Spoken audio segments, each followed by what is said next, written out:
Hello student, welcome to SGS Booster and today I am going to explain you chapter 1 of class 7th, Nutrition in Plant. So let's start. We all know living organisms perform basic functions to keep them alive. जितने भी हमने अपने surrounding में living things को देखा है वो सारी कुछ सेम प्रकार की एक्टिविटीज़ को करते हैं for their survival, like respiration, nutrition, movement, growth and reproduction. These are some basic functions जो हर एक लिविंग ऑर्गेनिज्म में होते हैं उनके सर्वाइवल के लिए. न्यूट्रिशन प्लांट और एनिमल दोनों में ही होता है, बट प्लांट जो होते हैं वो अपना फूड खुद प्रिपेयर करते हैं और एनिमल जो होते हैं वो डिपेंड होते हैं या प्लांट के ऊपर या एनिमल और प्लांट दोनों के ऊपर. न्यूट्रिशन एक प्रोसेस होता है जिसमें हम जो खाना खाते हैं वो हमारी बॉडी के द्वारा यूटिलाइज किया जाता है. इसी को हम न्यूट्रिशन कहते हैं. न्यूट्रिशन के द्वारा ही हमारी बॉडी में न्यूट्रिएंट्स जाते हैं, जैसे carbohydrate, fat, protein, vitamin and minerals. Now we have to let's study about mode of nutrition. There are two type of mode of nutrition. Number 1 autotrophic nutrition and number 2 heterotrophic nutrition. तो बच्चों, autotrophic nutrition means जैसा word से पता चलता है, auto means होता है self. तो वो प्लांट्स जो अपना फूड खुद प्रिपेयर कर लेते हैं उन्हें ऑटोट्रॉपिक प्लांट कहा जाता है. ऑटोट्रॉपिक प्लांट फूड कैसे प्रिपेयर करते हैं उसकी एक प्रोसेस होती है. इस प्रोसेस को हम फोटोसिंथेसिस के नाम से जानते हैं. इस फोटोसिंथेसिस की रिएक्शन के लिए क्लोरोफिल की आवश्यकता होती है. And number 2 heterotrophic nutrition. Heterotrophic nutrition all animals में होता है और उसी के साथ कुछ प्लांट्स होते हैं, इनमें भी हेटरोट्रॉपिक न्यूट्रिशन पाया जाता है. इट मीन्स हेटरोट्रॉपिक न्यूट्रिशन केवल कुछ प्लांट्स में पाया जाता है और maximum I think all animals में हेटरोट्रॉपिक न्यूट्रिशन पाया जाता है. हेटरोट्रॉपिक न्यूट्रिशन को 3 मोड्स में डिवाइड कर दिया गया है. Number 1 herbivorous, number 2 carnivorous and number 3 omnivorous. Autotrophic की तो एक अलग कैटेगरी हो जाती है because they made their food by own. अब हार्बीवोरस प्लांट ईटर्स को बोलते हैं. जो एनिमल प्लांट ईट करते हैं उन्हें प्लांट ईटर्स बोलते हैं या हार्बीवोरस. इस एग्जांपल में आ जाता है cow, goat, buffalo. Carnivorous meat eating animal होते हैं और ओमनीवोरस जो दोनों के ऊपर डिपेंड होते हैं. अब 1.3 है, इसमें बताया गया है कि nutrition in plant. It means photosynthesis. Plant का न्यूट्रिशन सिर्फ एक रिएक्शन के द्वारा होता है जिसको हम फोटोसिंथेसिस कहते हैं. तो यहाँ पे हम एक चीज़ ये समझते हैं कि फोटोसिंथेसिस कहाँ पर होती है, इसके लिए किन चीज़ों की ज़रूरत होती है और प्लांट के किस पार्ट में होती है. तो फूड प्रिपरेशन के लिए प्लांट बॉडी का जो ग्रीन पार्ट होता है इट मीन्स लीफ. फोटोसिंथेसिस हमेशा प्लांट के लीफ में होती है. इससे क्या बनता है, इससे जो कार्बोहाइड्रेट बनता है वो स्टार्च में कन्वर्ट कर दिया जाता है लीफ के द्वारा ही. इसकी केमिकल रिएक्शन के द्वारा जो कार्बोहाइड्रेट बनता है वो स्टार्च में कन्वर्ट कर दिया जाता है. तो ये चीज़ें क्लियर हो गई कि फोटोसिंथेसिस ग्रीन पार्ट में होती है, इट मीन्स लीफ में होती है, और इससे जो बाई प्रोडक्ट बनता है इस रिएक्शन में वो कार्बोहाइड्रेट होता है जो प्लांट में स्टार्च के रूप में स्टोर्ड रहता है. There are 4 things are required for them. Number 1 chlorophyll, number 2 sunlight, number 3 carbon dioxide and number 4 water. Chlorophyll present in green leaves. Chlorophyll always present in green leaves. We all know that plants are green and non-green, but chlorophyll is always present in green leaves. इस reaction के लिए 6 molecules carbon dioxide के needed होते हैं, 6 molecule water के needed होते हैं and जो कार्बोहाइड्रेट बनता है और 6 मॉलिक्यूल ऑक्सीजन के रिलीज होते हैं. ये रिएक्शन सनलाइट और क्लोरोफिल की प्रेजेंस में होती है. अब देखते हैं कि लीफ में क्या क्या पार्ट्स पाए जाते हैं. लीफ में एक पार्ट होता है स्टोमेटा. लीफ में छोटे छोटे से टिनी पोर्स पाए जाते हैं जिन्हें स्टोमेटा कहते हैं. स्टोमेटा ओपन और क्लोज होते हैं जिन्हें गार्ड सेल्स बोलते हैं. गार्ड सेल का बहुत बड़ा रोल होता है इनकी फोटोसिंथेसिस रिएक्शन में. ये एटमॉस्फेयर की कार्बन डाइऑक्साइड को अंदर ले जाते हैं और ऑक्सीजन को बाहर निकालते हैं.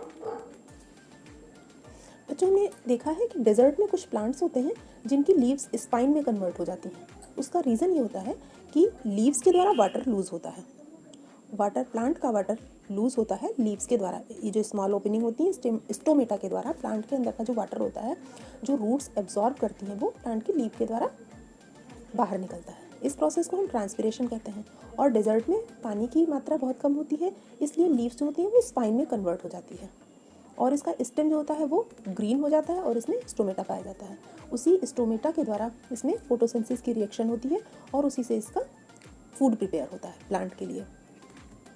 नेक्स्ट थिंग है कि कुछ प्लांट्स होते हैं जो नॉन ग्रीन होते हैं, like money plant and croton.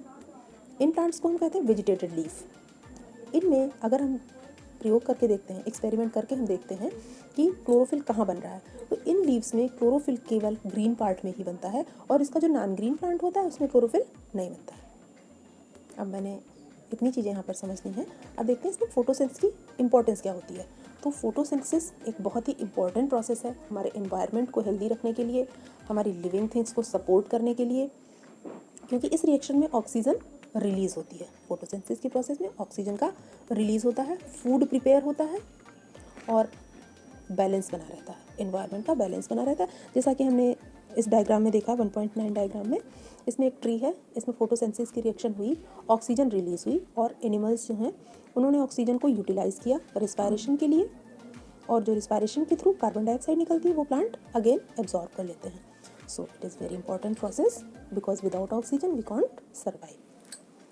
यहाँ पे कुछ प्रैक्टिकल्स हैं जो करके दिखाए गए हैं, जिनके द्वारा हम प्रूफ करेंगे कि फोटोसिंथेसिस की प्रोसेस में स्टार्च का फॉर्मेशन होता है। इसके लिए हमने एक एक्टिविटी परफॉर्म की है जिसमें एक प्लांट लिया गया है, कुछ ड्रॉप्स ली गई हैं आयोडीन सोल्यूशन की एंड एक ड्रॉपर को यूज़ किया गया। इसमें 2 प्लांट्स का यूज़ किया गया है। एक प्लांट को हमने शेड में रख दिया है for 3 to 4 days and 1 plant को धूप में रखा गया है। अब दोनों प्लांट्स की 1 लीव्स को लिया गया है और दोनों के ऊपर आयोडीन सोल्यूशन को डाला गया है। जिस प्लांट को शेड में रखा गया था उस प्लांट की लीव्स का कलर कन्वर्ट नहीं होता, इट मीन्स उसमें स्टार्च का फॉर्मेशन नहीं हुआ।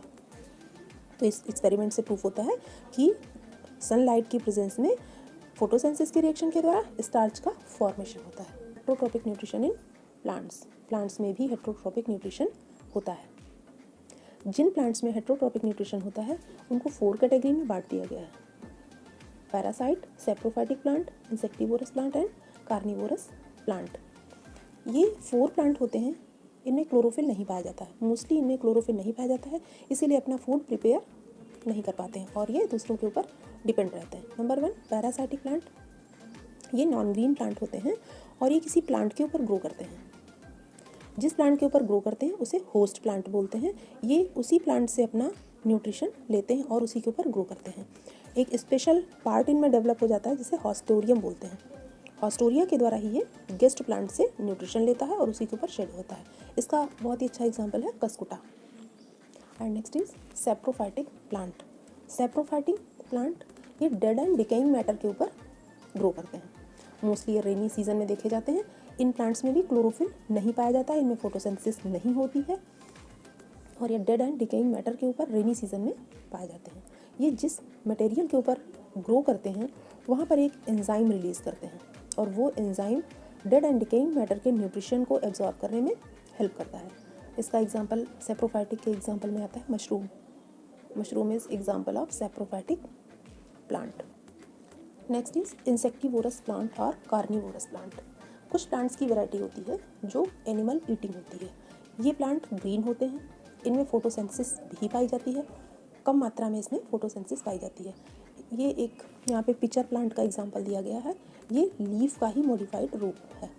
इसमें लीफ का मिड पोर्शन एक पिचर के रूप में कन्वर्ट हो जाता है और जो टिप का पोर्शन होता है वो उसका लिड बन जाता है। ये मोस्टली ऐसी ज़मीन पे पाए जाते हैं, ऐसी सॉइल पे पाए जाते हैं जहाँ पे नाइट्रोजन डिफिशियंसी होती है। इसके कॉन्टेक्ट में जब कोई इंसेक्ट आता है तो इसके लिड जो है वो क्लोज हो जाता है और इस वर्म अंदर चला जाता है और वो बाहर नहीं निकल पाता है। इसके अंदर कुछ ऐसे एंजाइम्स रिलीज़ होते हैं जो वर्म का डाइजेस्ट कर देते हैं और उसकी नाइट्रोजन इस प्लांट के द्वारा एब्जॉर्ब कर ली जाती है। तो ये मोस्टली नाइट्रोजन एब्जॉर्प्शन के लिए होता है, नाइट्रोजन डिफिशियंसी को फुलफिल करने के लिए ये फिनोमेना होता है। Now next is symbiotic plants. Symbiotic plants means होता है कि एक दूसरे से रिलेशन। इसमें 2 प्लांट होते हैं जो एक प्लांट फूड प्रोवाइड करता है और नेक्स्ट उसको शेल्टर प्रोवाइड करता है। इसका एग्जांपल लाइकेन होते हैं जिसमें ग्रीन एल्गी होती है और नॉन ग्रीन फंगस होती है। तो जो ग्रीन एल्गी होती है वो फोटोसिंथेसिस की रिएक्शन करती है और फूड को प्रोड्यूस करती है और नॉन ग्रीन फंगस होती है वो शेल्टर देने का काम करती है। तो लाइकेंस हैं सिम्बायोटिक प्लांट्स का एग्जाम्पल। इस तरीके से बच्चों ये चैप्टर आपका कंप्लीट हो गया है। इसको आप लोग फिर से एक बार अच्छे से रीड करिए। जो चीज़ें समझ में नहीं आती हैं वो कमेंट बॉक्स में कमेंट करके हमसे पूछिए, हम उसको रिप्लाई देंगे।